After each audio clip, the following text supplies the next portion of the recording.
పుస్తకాలు చెప్పలేని పాఠం అంట కోరుకుంటే చేరదంట వద్దు అంటే వెళ్ళదంట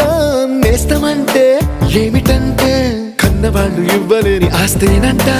ఇస్తూ నీకై ప్రాణం పంచిస్తూ తన అభిమానం నీలో ప్రతి ఒంటరి తరుణం చెరిపేస్తూ ఎన్నో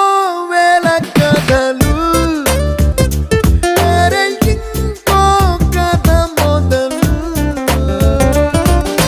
छोटी छोटी छोटी छोटी छोटी छोटी बातें छोटी छोटी बातें बातें मीठी मीठी मीठी मीठी मीठी मीठी यादें मीठी मीठी यादें यादें